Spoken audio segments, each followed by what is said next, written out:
On the previous episode of Ugly Paul's Garage, we dropped the stock V6 out of my 2007 Mustang.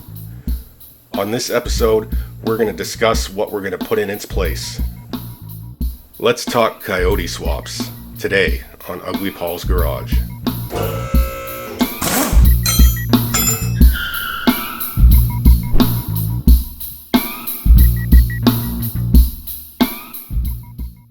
So you want a Coyote swap your Mustang? Well, you've got some choices to make. Because the Coyote motor comes in two flavors. There's the Mustang Coyote and the F-150 Coyote. The Mustang engines are made for high RPM horsepower, while the F-150 engines are made for low-end torque. The Mustang engines have a slightly higher compression ratio than the F-150 engines. And lastly, the Mustang engines tend to be more expensive and harder to find used than the F-150s. Oh yeah, and each of them comes in 4 generations. These are the kind of things you're going to have to consider when you're shopping for an engine for your next build. So with that in mind, this is the engine I ended up going with. This is a Gen 2 Coyote out of a 2016 F-150. According to the owner, it has about 325,000 kilometers on it. So yeah, we took a bit of a gamble on this one because that's really high mileage, but the engine's in good shape. The owner was parting out the truck and he did have video of the engine running when he pulled it. And yeah, it's kind of just what was available to me at the time. I don't have a hard budget in mind for this build, but I do want to keep the cost down. So something like a crate engine is just out of the question. And this one only set me back $2,500. And that was with the 6R80 transmission, the wiring harness, the ECU, and the throttle pedal as well. And pretty early into the project, I decided I really wanted the classic muscle car experience, which means going with a manual transmission. So we're also going to be manual swapping this car. So I picked up this Tremec TR3650 out of a 2010 Mustang for $1,500. And it also came with the clutch, the flywheel, and the clutch and brake pedal assembly too. And just like that, I'm already $4,000 into this project. And I think it was that decision more than any other that sort of ballooned the cost of this project. Because the 2011 and up F-150s were never offered with a manual transmission. So I'm going to need a PCM from a manual Mustang GT to interface with this transmission. But there's a problem. See, starting with Gen 2, Ford changed the firing order on the F-150 engines so that they're different from the Mustang engines. So what do you do when you want to pair up your F-150 motor with a manual transmission? Well, there's 2 possible solutions to this problem. The first solution is to swap out the F-150 camshafts for cams from a Mustang GT. That way, the orientation of the lobes on the camshaft will make the valves open and close when the ECU expects them to. So from the ECU's perspective, it effectively becomes a Mustang engine. And I would say this is probably the way most people end up going. Option number 2 is to modify the engine harness to trick the Mustang computer into firing in the F-150's firing order. Here's what I mean. Say I've got an engine out of an F-150 and an ECU from a manual Mustang GT. If I hook them up together with a stock wiring harness, it's not going to work because the wrong cylinder will fire at the wrong time. But if we put on our thinking caps, there's a clever solution to this. We just switch the wires around. So when the computer thinks it's firing cylinder 5, it's actually firing cylinder 3. When it thinks it's firing cylinder 4, it's actually firing cylinder 7, and so on and so on and so on. And the computer doesn't really know the difference. Actually, it's not quite that simple. There is a few more things you have to do to get this method to work. From what I've read, you do have to make a few little tweaks in the calibration. But that's the gist of it, basically. And if you don't like wiring, it's worth noting that Power by the Hour sells a ready-made harness that does exactly this, which you might want to check out. And I almost bought one. That is, until Ugly Paul got wind of a local junkyard that got a 5-liter Mustang in. So we went to check it out. Maybe it's more common in the US, but here it's actually a pretty rare sight to actually find a Coyote in a junkyard. So I consider this to be a pretty lucky find. How else are you gonna So do we it? pulled the valve covers off, You gotta- and the that shows the camshafts intention. look to be in pretty good shape. There's normal wear, of course, but no deep grooves or pitting in them. So we pulled them out and we took them home. And it's about here that I have some regrets, because we made a mistake that kind of ended up coming back to bite us, because we didn't take the phasers, and that was because we didn't bring a puller in our toolkit, so we couldn't get the balancer off the front, and we couldn't take the timing cover off to really get at the bolts. So we just took the cams, and we kind of hoped and prayed that the F-150 phasers would work with the Mustang cams, and you'll see how that goes in an upcoming episode. But yeah, it was kind of a smooth brain move on our part, kind of a rookie mistake. So yeah, if you're harvesting cams from a used engine, make sure you get the phasers too. Other than that, there's a few other parts I took as well. I also picked up a windage tray, which the F-150 motors don't have, and I got the oil dipstick tube as well because mine's all cracked and broken. And I also got the motor mounts. All that for just under $300 in Looney Tooney currency. Although, as I'm going back and editing this footage, I'm kind of kicking myself because I can see there's a lot more parts on this engine that I should have took that would have saved me a hell of a lot of time and money. Oh well, hindsight's 2020, I guess. Moral of the story is to make sure you do your homework first. We just kind of hopped in the car and just drove there. And I know there's going to be some people who are going to be yelling at me right now, saying, why didn't you just take the whole engine? Well, I actually considered it, and I decided not to, and I'll tell you why. First of all, I already had an engine, and I didn't feel like buying another one. And yeah, it's an F-150 engine, but I actually like the idea of having that low-end punch of the truck engine. I want it to feel more muscly than revvy. This is just going to be more of a street car. I'm not going to be tracking this car, really beating the snot out of it. And unlike the engine that was on the ground in the junkyard here, I at least know a bit of the history of mine, and that it was at least running when it was pulled and it was well maintained. This one, we don't know. It could be bad. I haven't seen the internals. It could be totally blown up.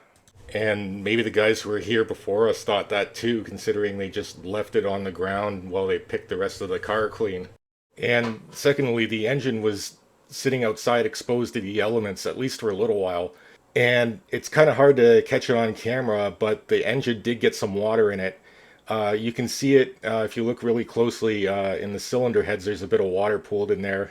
And yeah, I don't know if it got down into the cylinder bores. I didn't see anything that was too rusty on it, but I still would rather not take the chance. That being said, I did go back a few days later to try and get the cam phasers, and both the engine and the rest of the car was gone, so yeah, that sucks. Okay, so we got the cam sorted, but we're not done. There's more stuff to consider. Let's talk power steering. So, Coyote engines have no place to mount a power steering pump, because both the Mustang and the F-150 use electric power steering. Meanwhile, the previous gen Mustang, which includes my 2007, uses hydraulic power steering. So this is another problem we need to solve. If you want to swap a Coyote into an older generation Mustang, you're going to have to pick one or the other. If you want to go electric, you're going to have to put in an electric steering rack. And if that's the way you want to go, I highly recommend checking out Matt Sopa's videos on the subject. His channel is a treasure trove of information on Coyote swapping. I'll put a link in the description of the video. I can't recommend it enough. On the other hand, if you want to stay with hydraulic power steering, you're going to need some sort of bracket to bolt it to the front of the engine. And this is the way I ended up going. Although, in retrospect, I wish I would have taken Matt Sopa's advice instead and gone with the electric swap. More on that in a future video. But if you want to stay hydraulic, there are aftermarket solutions out there for you. Probably the most popular being Power by the Hour's speed drive system. But I ended up going for this kit from Top Street Performance instead. And again, we'll talk about this more in a future video. Okay, so moving along from the power steering, let's talk about clutches and flywheels. So I mentioned before that I chose the Tremec TR3650 for this project. This is a 5-speed manual transmission, and it was the standard transmission option on the 05 to 10 Mustang GTs. I chose this transmission over the MT82 that usually comes with Coyote engines because the MT82 has, shall we say, somewhat mixed reputation, whereas these tend to be a little bit more durable. And I think I'm okay with losing the extra overdrive gear. And since the Coyote is part of the modular engine family, these will bolt up to it just as easy as it did to the original 4.6.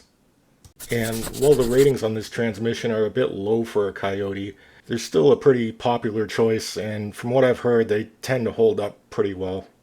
So the first thing we had to do was get rid of the old flex plate and get a flywheel for it, because the truck engines are all automatic. And so without thinking too much about it, I bought a flywheel off a 2017 Mustang GT without considering the question of whether I want to use a clutch meant for the MT82 or one meant for the TR3650. And that turned out to matter because the alignment dowels and the bolt holes on the flywheel are different between the Coyote flywheels and the 4.6 liter flywheels. So the pressure plate isn't going to be interchangeable, and if you get a friction disc for a Coyote motor, that's also going to be different because the MT82 has a 23 spline input shaft and the TR3650 has a 10 spline input shaft. And here's the kicker: if you want to reuse your old flywheel from a 4.6 liter, if you have one, you can't, because it only has 6 bolts, but the Coyote motor needs an 8-bolt flywheel. You see that? Can you move the dowels? Do they come out? Yeah, but you don't want to take them out. This will not fit. It's the wrong bolts. Yeah, not going to fit. Because you can't line it up with any of the bolt holes. So my dad and I, we kind of went back and forth on this. He was saying, why don't you just mix and match? Why not get just the pressure plate for the MT82 flywheel and a friction disc for the TR3650? And I didn't want to do that. I guess I just didn't like the idea of combining parts of 2 different clutches together and just hoping they'll work. I'm just kind of done with having transmission issues, I guess. I don't know, it just didn't seem like a good idea. And so I ended up getting a flywheel from, I think it was a 2002 Mach 1 Mustang. And the Mustangs with the 4-valve 4.6s, like the Mach 1 and the Terminator, those had the 8-bolt flywheels. You got to be careful because the regular GTs with the 2 and the 3 valves don't. And yeah, and then I ended up getting a clutch kit for that. And again, I'll talk more about this in a future video, but that's basically what we did for the clutch. And here I just want to briefly touch on the PCM for a second. And there's nothing too crazy here. We're just looking for PCM out of an 11 to 14 Mustang GT with a manual transmission, of course. But it is worth mentioning PATS, which is Ford's passive anti-theft system, which is a security feature that's meant to stop somebody from hot wiring your car, but it can also give you some grief when you're trying to engine swap as well. And the way most people deal with this is they'll send it away to someone who will delete it entirely. And if you end up going this route, make sure you do your homework and send it to somebody credible. I wouldn't recommend sending your PCM off to just any Joe Schmo who gives you the lowest price. In my case, I ended up finding a PCM from a control pack on Facebook Marketplace. And these are actually made for engine swaps, and I'm pretty sure they don't have PATS enabled on them, or at least I'm hoping so. I guess I'll find out. Anyway, the guy said he used the rest of the control pack, but he didn't need the PCM, so he ended up selling it to me for $400. Oh, by the way, I've been using the term PCM and ECU interchangeably. ECU stands for Engine Control Unit, and PCM stands for Powertrain Control Module. The difference is that an ECU controls just the engine, and a PCM has an ECU and a TCU in it, which is a transmission control unit. In some cases, the ECU and the TCU are two separate modules, but in most cases, including this one, they're not. So for the purposes of this series at least, just be aware that when I'm talking about an ECU or a PCM, I'm talking about the exact same thing, just in case there's any confusion.